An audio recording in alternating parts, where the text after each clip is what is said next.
If a small flock of cartoon bluebirds didn't help you get dressed this morning, that just means you haven't yet listened to Fine Tuning with Jim Hill and Drew Taylor. No, the black dress slacks, please. Thank you. And now, Jim Hill. Welcome to Fine Tuning with Drew Taylor, your one-stop shop when it comes to animation news and commentary. I'm Drew's co-host, entertainment writer Jim Hill, and he and I are recording this on Friday, May 3rd, 2019.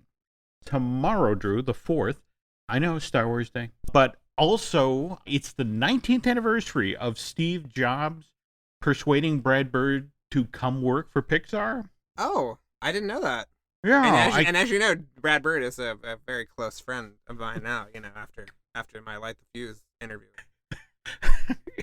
As I would expect, Yes, I bring up Brad Bird because I got to see him speak at the Academy of Motion Picture Arts and Sciences a while back, and he had these interesting theories about Hollywood, and one of them is that Hollywood is a big dumb shark, that whatever makes money, whatever is successful, Hollywood wants to do again. But the problem is they always learn the wrong lesson. That, for example, if two movies come out in the same summer and they make money, but the leads are wearing red hats, that's the lesson that Hollywood takes away. Ooh, we need to make more movies with red hats. Brad, the guy who brought us Iron Giant and The Incredibles and Ratatouille, and of course, his Mission Impossible movie, he's still out there swinging. Yeah. Can we officially talk about what he's working on yet, or has that leaked? No, the musical? Yeah. Yeah, I think he's been pretty open about it on Twitter and stuff. So, Yeah.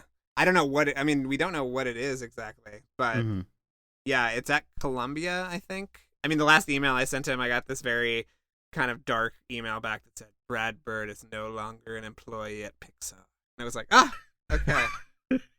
Sorry. Well, okay. Yikes, yeah.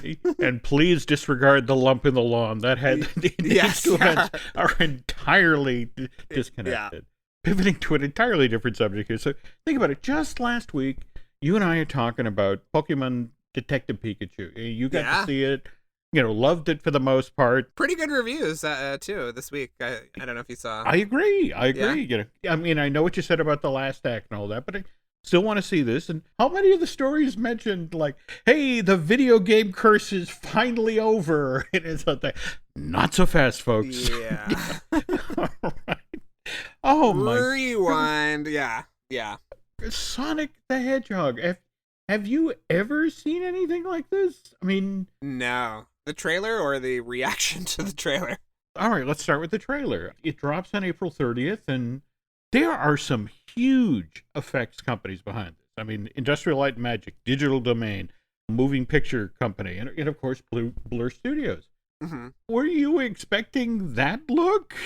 No, I wasn't. I mean, I thought I will actually extend my criticism of the trailer beyond what Sonic looked like and just say the whole movie looks really stupid and bad and flat and horrible.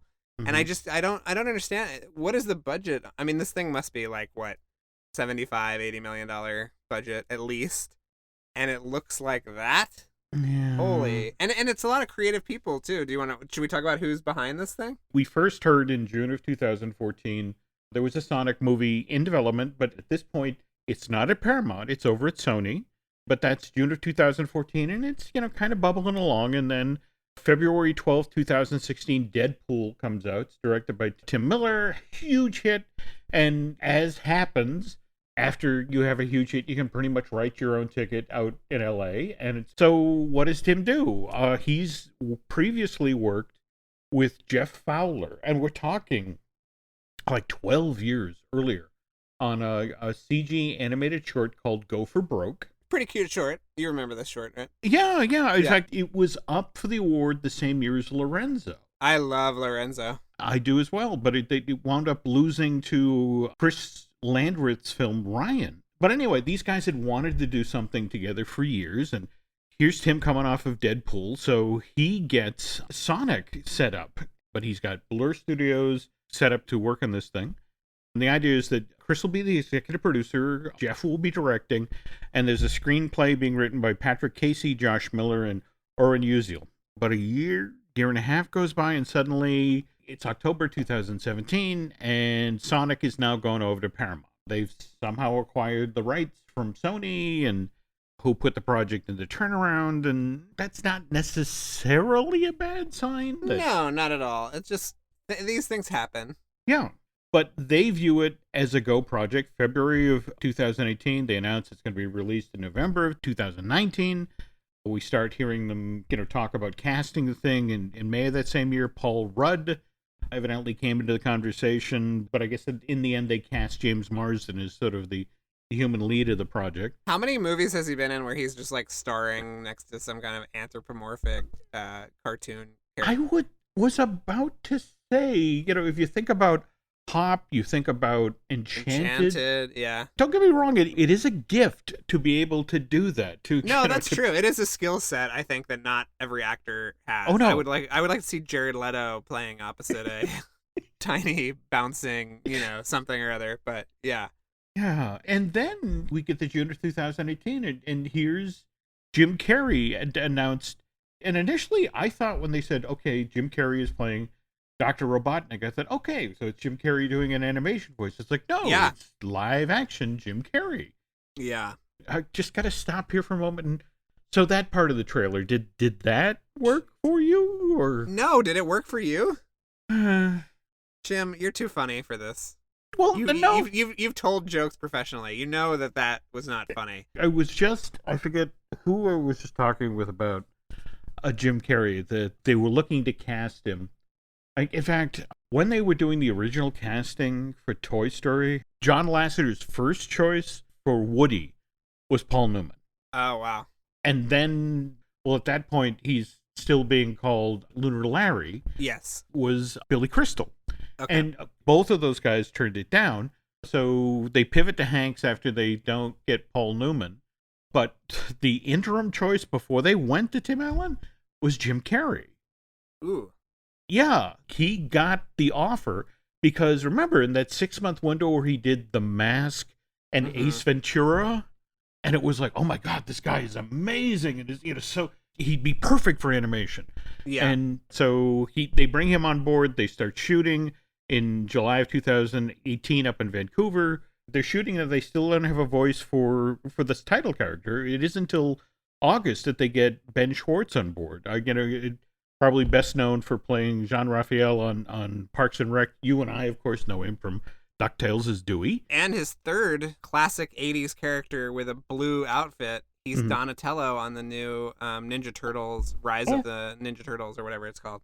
Oh, God, you're right. Or not Donatello, Leonardo, yeah. Mm-hmm. So anyway, the production pushes on. They finished in Vancouver. They wind up shooting all of Jim Carrey's scenes down in New York, and they wrap in October of 2018. And that's very telling that he's like, come to New York and shoot my scenes separately. Okay. He could not be bothered, is what I'm trying to say, Jim. He could not be bothered, yeah. All right. So should we have been paying more attention in December when the teaser poster came out? I mean, it's horrifying still. That was the one with his legs on the Golden Gate Bridge.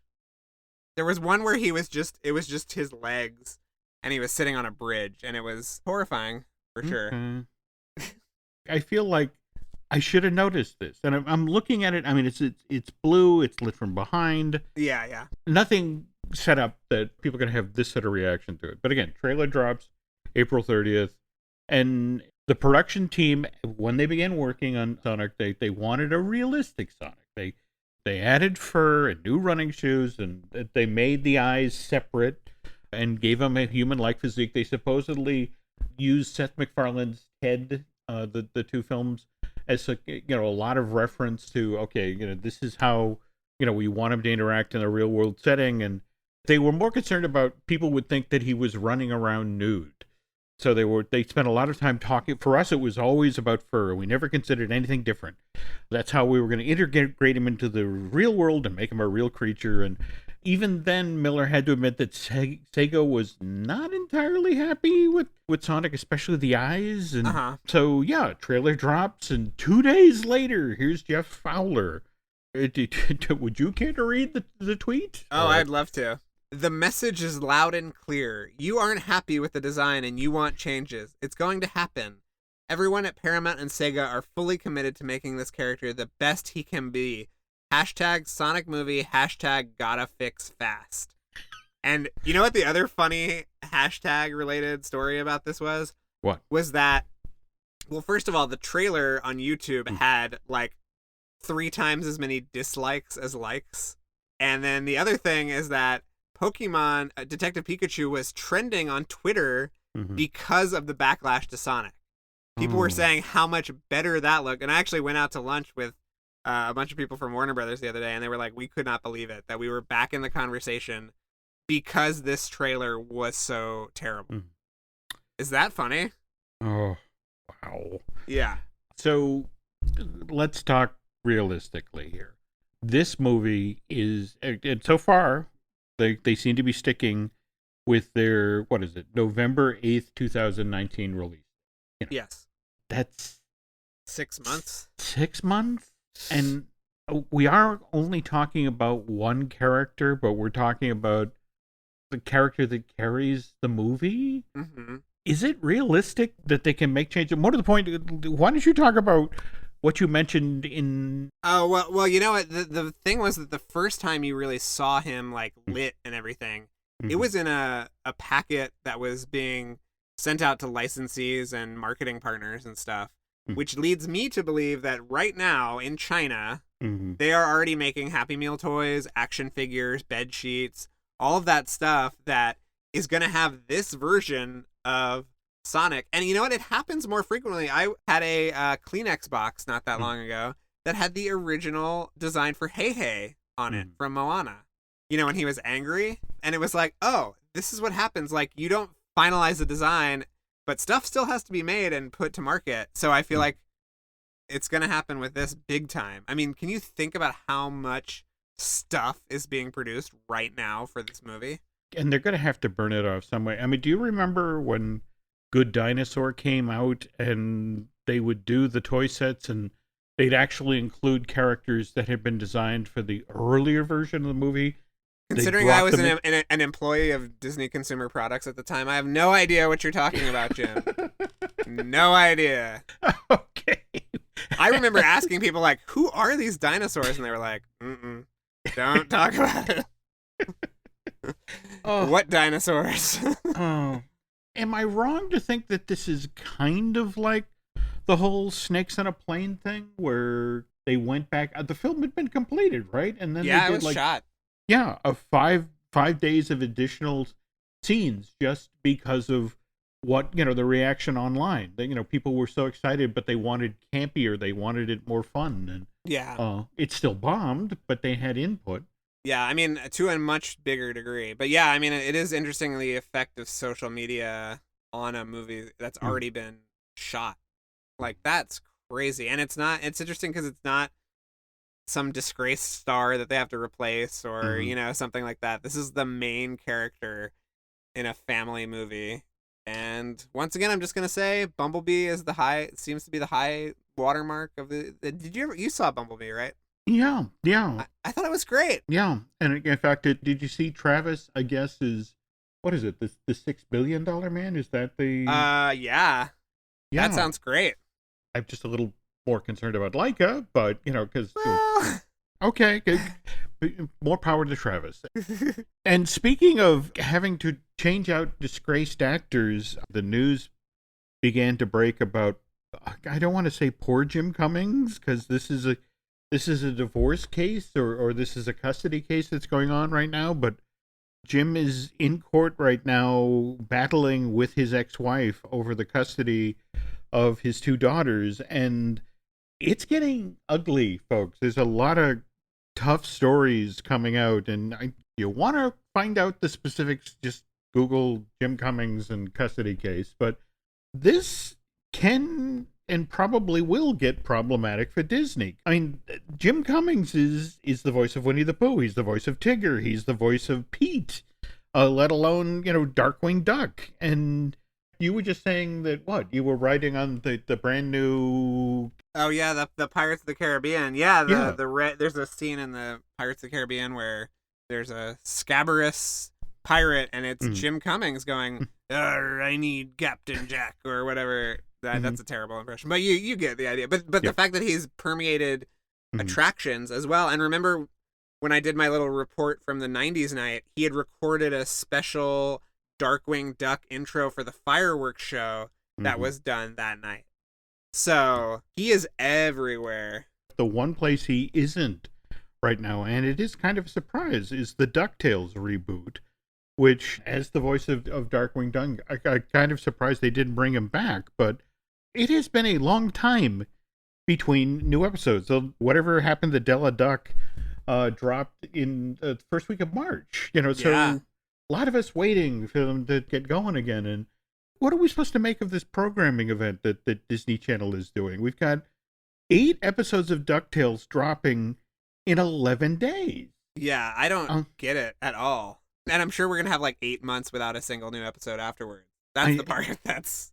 Well, we've already had the show renewed for season 3, but folks, the show will go live on Tuesday, May 7th, and tonight on the Disney Channel, the first of the new episodes, The Treasure of the Found Lamp, runs, and then there's a new episode on Thursday, there's a new episode on Friday, and then the following week, there's a new episode every night, Monday through Friday.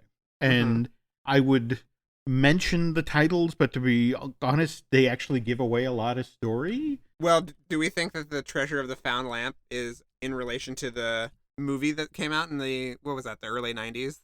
Treasure of the Lost Lamp? I wonder, because the teaser for it is this wonderful scene where Scrooge walks into the room with the djinn who's traveled from the Far East to collect the lamp, and funny thing, we seem to have misplaced it. That appears to be the conceit of the entire episode. So they all look like a lot of fun, but I've so enjoyed what they do with DuckTales. I don't want to give too much away other than from season 1, we may get to see Lena again, and likewise, we may pick up with what Della's been up to on the moon, but beyond that, you're just going to have to tune in for between May 7th and May 17th on the Disney Channel. We will. People make fun of us, Jim, on Twitter for loving DuckTales so much, but... Do they really? They say we toot its horn quite regularly, but just as many people have said, I've watched it because of you two, and I love it. So, what about that? Oh, okay. Then I'm happy to hear that. This makes me kind of reluctant. If we have that level of power, Drew, are we now going to compel people to get on planes and go to London because of the Prince of Egypt musical? I hope so. This just broke last night, right? So this is the DreamWorks hand-drawn animated film from 1998. With the score from Steven Schwartz. And there's always been this discussion about, it has this wonderful, Steven Schwartz score, and when is somebody going to make a show out of it? And over the last 4 years or so, there have been a couple of sort of trial balloons. There was a production up in Saco, Maine, of all places, in 2015. Another out in Silicon Valley in 2017. And then one just last year in 2018 out in Utah. But especially the one at the, I want to say this right, Tuahakan Amphitheater, the emphasis was on it. It was a spectacle. It was a giant show, huge cast, enormous sets. But now it's being prepped to go in the West End, in the Dominion Theater, which mid-size, I want to say. Okay. I wish them well. And if you go, there's actually a trailer of sorts for the Utah version of the show up on YouTube that I highly recommend checking out. Very colorful. The score is still very strong, but at the same time, it's just sort of like these days, it's all about whether or not a show can tour. And pivoting here to Disney theatrical, we're celebrating this year the 25th anniversary of the opening of Beauty and the Beast on Broadway. And Disney's been commemorating, Disney Theatrical's been commemorating this in a lot of different ways. They brought together members of the cast of a number of the shows on Good Morning America, and they sang this amazing medley from all the hits, and the not so much hits. Josh Strickland was there for Tarzan. I saw Tarzan on Broadway. Did you? Yeah. Where were you seated? Yes. Well, I thought that opening was so cool when it's sort of like a top-down view of them on the beach. That was so cool. It was, if you were seated in the first 8 to 10 rows. You know, remember, Right. this is in the Richard Rodgers, which had a balcony that really stuck out quite a ways. And this is actually how I came on Disney Theatrical's radar. Anyway, I went to one of the early previews of the show. I mean, maybe the first or second preview of the show. And I scored a seat that was virtually in the back row. Uh-huh. And so, yes, it's the opening of the show. And it's like, and for like 2 minutes, it's like, what am I looking at? What am I looking at? Why is everybody going oohing and ahhing? And then finally, you could see Tarzan's parents walking down the back wall of the theater. And that then became, you know, think about how much flying and climbing and jumping there was in Tarzan. And the realization that, wow, half of the people who are in the orchestra can't see half of the stage. Yeah. And for a show with as much flying or swinging or however, this was going to be a problem. And I wrote a story after that to the effect of, look, I'm not passing judgment on the show, but I'm kind of passing judgment on the theater, that maybe this wasn't the best choice of venue. And wasn't it supposed to be a theater in the round experience at one point? God, you can actually, if you pick up Mike Sorrell's Making of Tarzan on Broadway, they actually show the art for the original design. It was going to be very much in the Cirque du Soleil style, with giant trees holding up the tent. And the show basically happened over your head. You sat there in the audience, and there was a stage in the middle, but it was a lot of climbing, a lot of flying, but in the end, Disney was like, well, how is this going to be affordable? And it's like, well, the only way it's affordable is that if you build 2 exact sets of tents and sets. And the idea is that as this show is touring, if you say, for example, it makes a stop in Boston. But the thing is, you have the show being performed up in Portland, Maine, in the first tent while you're setting up the tent in Boston. And then when the show finishes its last performance in Portland, the cast climbs in a bus or a plane and they fly down to Boston, and they're able to start doing performances there in a day or so. And then you tear down the tent that's in Portland and then take that to, say, Hartford, because the setup was, a week to 10 days. And Disney just looked at that business model and said, nah, and opted to go with a traditional proscenium theater. And the show never ran the way it was supposed to. And in fact, every so often I hear that they're kicking the tires of a revival. Though the more interesting thing is the show that may get a revival before that is Aida, the Elton John musical. I remember reading around the time The Lion King came out that Aida was being prepped as an animated movie, correct?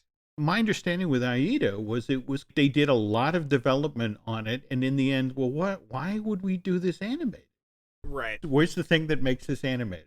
And in the end, it's like, you got to do better than this. I always wondered, too, about the Marco Polo musical that Joss Whedon wrote for the animation studios in the 90s, too.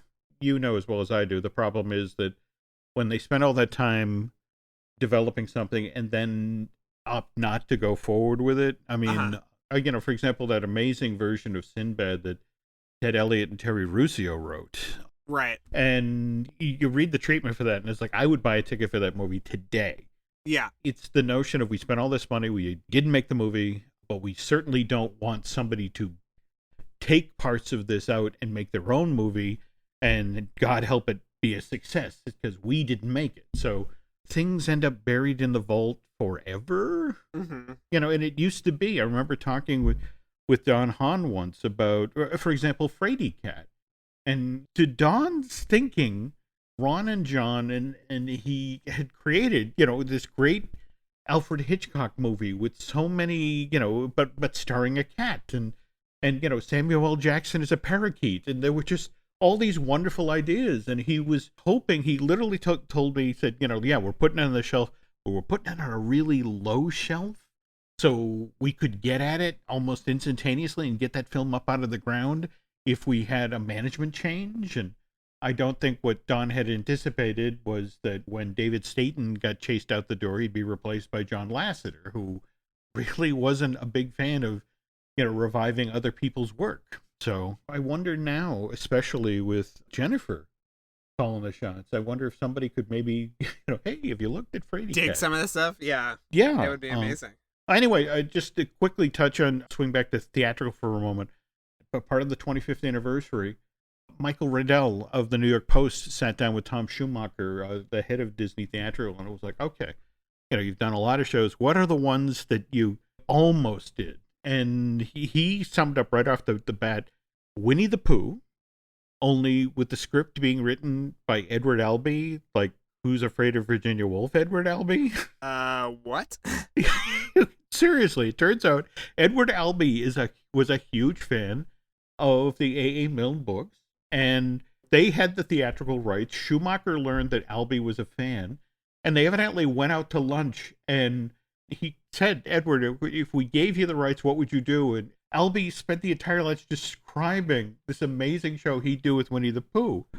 And so lunch breaks up, and Schumacher goes home really excited, like, oh my God, we're going to do Winnie the Pooh with Edward Albee. And the very next day, evidently, Albee's manager's like, no, we're not doing that. He's very busy right now. Go away. Don't bother us. Wow. And the other one... But on the upside, we potentially avoided another Jim Cummings performance. So, there is that. Oh, well, there you go. Yeah. On the other hand, the other stage show that almost got done was Stephen Daltrey. He was the director, Billy Elliot. He wanted to do Dumbo with Disney. And this supposedly really got very far along, to the point where Michael Curry, the guy who did the puppets for The Lion King, they were putting together mock-ups of Dumbo as a puppet to do on the stage. Oh, wow. But here's the thing, evidently that they were just about to begin workshopping it when Schumacher went to go see an early preview of Warhorse, just as it was debuting in London. And it's like, here are these amazing horses that are done on puppets on stage. And he's like, crap, it's already been done. Well, tell people who wrote the script for that one too. Well, yeah, what was it? Michael Shanbon, who wrote The Amazing Adventures of Cavalier and Clay. I mean, Randy Newman was going to do the music. It just kind of kills you that we got within inches. And then for this to be theatrical and new, based especially in a film from 1941, you needed a gimmick. And unfortunately, Warhorse got there first. And now, on the heels of the Tim Burton version, how many decades will have to go by before Disney circles back on Dumbo? Oh man, I would kill to read that script. Okay, you can meet me outside the New Amsterdam Theater. I'll bring a Cobark. We'll be there. I'll bring you a nice big sandwich or something. All right. Okay, folks. We're going to take a quick break here, and when we get back, Drew has some more Toy Story 4 audio to share. This episode is brought to you by LinkedIn. Healthcare professionals can lead their careers with LinkedIn. Discover jobs by specialty, preferred shifts, and even desired salary. From mental health therapists to radiology technicians, it's now faster and easier for healthcare professionals to find the right fit. Learn more at linkedin.com/healthcare. Side effects may include faster job placement, improved work-life balance, and increased career satisfaction. This podcast is brought to you by Carvana. Carvana lets you buy your next car on your terms. Explore a massive inventory online, filter for what matters, and find your perfect match. Then choose delivery to your home or pick it up at one of Carvana's iconic car vending machines. Every car also comes with a 7-day money-back guarantee, so you can make sure it's the right fit. Buy your car on Carvana. Delivery or pickup fees may apply. Limitations and exclusions may apply. See our 7-day return policy at Carvana.com. Carvana.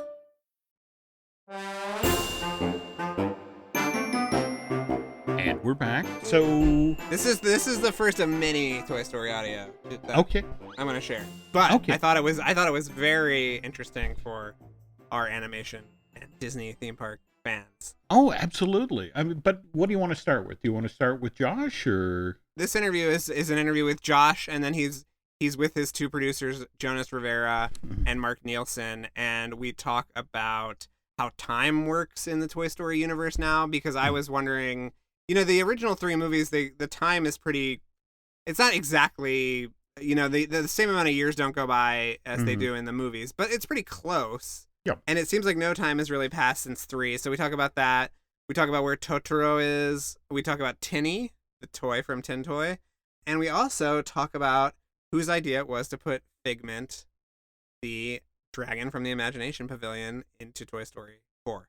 So I first wanted to ask kind of this is a little philosophical question, but how is time working in the Toy Story universe now? Because the first 3 there was more time between movies, but it kept pretty on kind of track. Andy's life, yes, you mean? yeah. I see. So this seems to be no real time has passed since 3, right? And you open with a flashback, so it's sort of interesting. Yeah, it's fair. Yeah, that's a fair point. The interesting thing is that we've done the TV specials and the shorts as well. They do fit in there. If you go from when it goes to on his boot and it fades out, goes to black, there could be a couple weeks in between there before it picks up again. So, but in terms of why did we start right there at the beginning or the end of 3? Just start right there is because that's the moment. That's the moment of realizing he's in a new place, new location, a new kid, new toys, and it's that's the pivotal moment of stepping into something completely new. So you couldn't start any later than that. It just wouldn't work. Right. I think it had to be sort of close to that moment because you needed to have Woody in a little bit of a denial. It couldn't have been 3 years later. It would have been so obvious. So it kind of has to be new enough to be, this could work, and long enough that the other toys are is it though? He's holding it back a little bit. So that was to our advantage. Right. And what is the sort of sensation from the 3 of you in terms of, it seemed like 3 was kind of closing the book. This is obviously reopening that book. You've got a new aspect ratio, a new look for every character. Without giving anything away, does this not feel like this isn't a final grace note? Is this an opening up of a new sort of thread of this story? I think we've debated that openly. When we looked at the first 3 again, which we did multiple times, one of the things we talked about, and it really was, I remember Andrew kind of saying, because I was honest, I was saying, I feel like that ending is so good in the third one, that the trick is how do you start it back up? And he almost, not mad, but he's like, no, that's never been the end. That was the end of Andy's story, and that's the external plot. This is about, and always has been, Woody. Mm-hmm. So that sets up something new. Mm-hmm. Okay. But I remember talking about it and thinking each of the films ends with an implied future, right? The first one is sort of a joke. There's a puppy. What are we going to do? Cut. You're out. Yeah. The second one, they're okay. They persevered. You kind of imply they're going to have a party. Family. That could have been the end. The third one, they get the band back together, survive, and get dropped off. And again, you're sort of implying you could be satisfied with the end of that, or you could imply, well, they have more adventures or more life where things change. And so it always felt like each one, I guess you could say about any movie, but each one has this implied future. Right. And so whether or not this one, is the end or isn't, I feel satisfied, it could kind of be either. It's if I feel proud as a producer that this is a beginning 3-act, beginning to middle to end movie that feels satisfying. Mm-hmm. But it's a big universe with lots of toys and lots of characters and lots of ideas. So, is that fair? Yeah, the other thing is, we worked on making sure that you don't even have to see the first 3 to see this, to understand this film. Right. It is its own self-contained thing as well. So, right. And the flashback helps set up the previous films if you haven't seen them. But I'm very satisfied with the end of it, and I think it's the same thing. It could end there, or it could imply something else. Why bring Tinny back? That could have been any toy. Sure. And I know that there are strange people like me who know that the first movie started out as a special based on. Oh, very good. Yeah. But why him and why now? Well, it's an antique store, so there's tons of toys from every era, and so we're we got to get tin toys in there. That's when it's part of the family. Yeah. And we were let's do a little nod to that, and there's so many Easter eggs in this film. That's kind of an obvious one, but from the moment we decided to have an antique store be a major set piece for this movie, we knew there was just massive opportunities to be able to pull stuff in from other films for this. Not due to laziness. We could build those. We could build. Tinny actually was a little tough to resurrect. We can rebuild him. Tinny did need a rebuild. By the way, this isn't necessarily true, but there's, as you ask it, Bill Reeves who's our global technology supervisor and one of the Godfathers, was the fall. supervising technical director on Tin Toy. Wow! And so now that you ask it, it's like, well, we had to have Tin Toy, who's Bill, worked on. Yeah. There's very few people that worked on both Tin Toy and Toy Story 4. Right. Yeah. Very few. And canonically, is it the same Tinny from the short? Well, I think Tinny from the short. I mean, that never. You mean physically You mean the model? Like the same or the same character? The same person, yeah, the same character. entity. I don't know if we ever talked about that. I say yes. I think so. It probably is. Okay, that's going in the Pixar You know what? encyclopedia. I like to think yes, because that was him learning to love a kid, and that's kind of works into the Toy Story world. But I think what happens, that baby didn't that want was that Andy. toy. That baby was Andy. That baby was Andy. That's They lived in... That's Margaret, the store owner. Yeah, that's Margaret. Baby. I want to talk about Giggles because I think it's interesting that she has a 2D face, which is so cool. Can you talk about what it was like sort of working that out? Yeah, we've done that a few times with some side characters, but we've never done it with like a main kind of character. So it was great to see like how far we can push that. Just because you look at those small toys from the 80s and they have all the quickly screen printed faces on there, and knowing we were going to have a character this tiny and be able to see expressions, like okay, we need to be able to make that clear. And also, her name's Giggle McDimples. She's got to have dimples on there too. Right. It's, a pixel wide. Right. So, but yeah, it was. First of all, like, can we do this? And we pulled up some other stuff. We're like, oh, we have done it before, kind of in the background of Partysaurus Rex or something like that. You know who he did it for was Tinny. The old Tinny was that way. That's right. It was a piece of geometry that would slide around as opposed to sort of a jaw and a mouth. We were talking about that. I mean, it's completely different now, but that was a projected, slidable thing. But the character team had to build a little system to be able to animate her because we didn't have something that existed. Were they thrilled to be able to have a 2D? They loved it. Yeah. There's one Easter egg I noticed just from the footage today, which is that Figment is on a dragon stand. So. And it looks like the same image from Inside Out. It might Mr. be. Inside Out. Can you talk about how he keeps worming his way into these movies? Yes. Okay. Can I make this one? Please do, Jonas. Who's the fan? Is it I'm a fan of Figment and the Journey to Imagination. The original. The original. It's kind of, is it you and Pete? I know. Is it you and Pete or you more than Pete? Probably me more than Pete. But in Inside Out it made sense because it was Imagination Land. Yeah. And so we did a paint that we thought that he would be perfect going over the cliff. Right. In Imagination Land. And we're really good friends with Tony Baxter, who's imaginary. Right. Helping design all that. And so when we were doing the park, I don't even think I can get credit for it. I think it was Craig Foster, our art director. Someone pitched it. Well, we had Dragon Zone. That was always the name of one of the games. We're like, yes. So he just worked it in, and so I was so glad. It's amazing. Because it was one of those, like, no one but me will see this. Oh, really? Okay, great. Yeah. Also, is Totoro still around? Not in this film. Okay. I think it was a legal license. Yeah, Totoro's...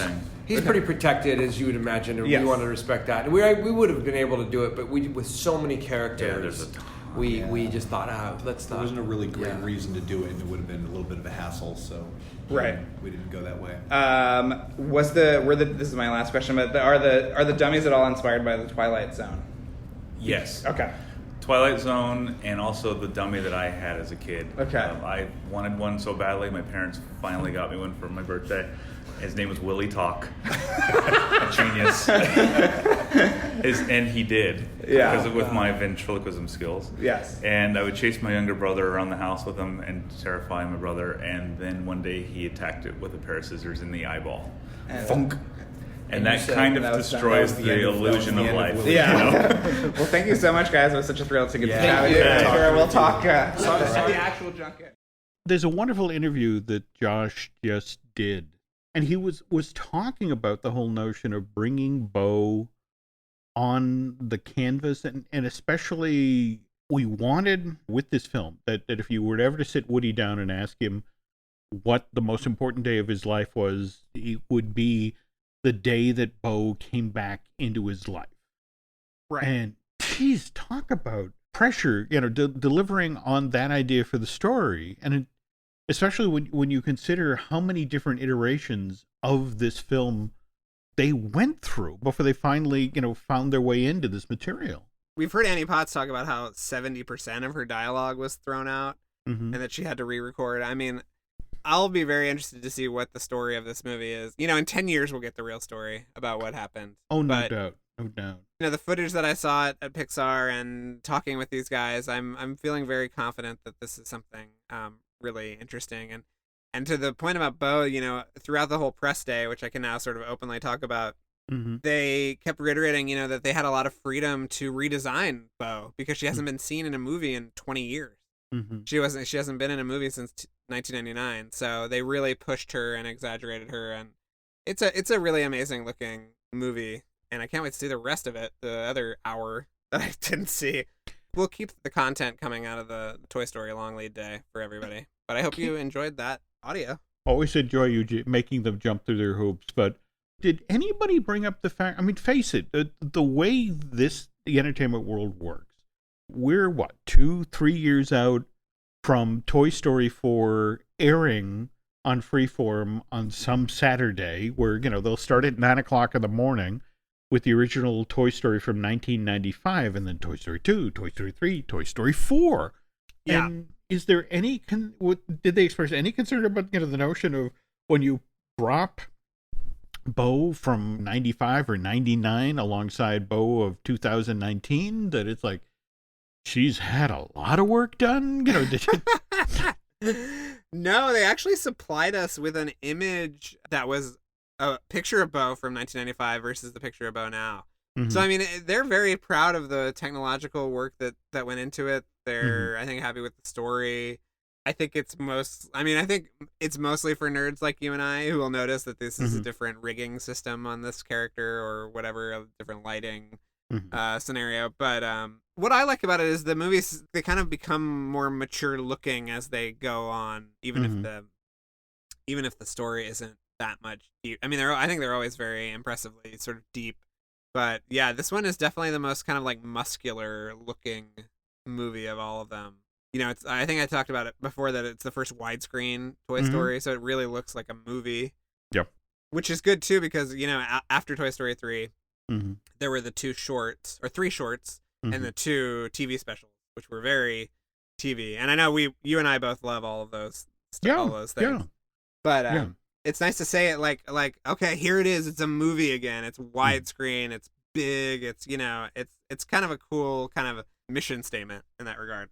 We'll be getting more statements from more members of the creative team in the weeks ahead, thanks to, again, all of the great audio you've scored at the long lead, and who knows what you'll get as we get to the other events here. So yes. But if people can't wait for more Drew Taylor goodness, they have your other podcast. Yes, I have Light the Fuse, which is, we did our mailbag episode this week. We've got a great episode starting next week with Barney Berman, who is the makeup guy from 3. He actually won an Oscar for JJ's Star Trek. Oh. And he actually tells a really interesting story that connects Star Trek to Star Wars, which I won't give away here. Okay. But I also was just on Dan Z's Coffee with Kenobi. He was just talking about, you tell some amazing stories about your years covering all sorts of Star Wars projects. And yeah, it was fun. I thought I talked too much, but you can listen to it, Jim, and tell me.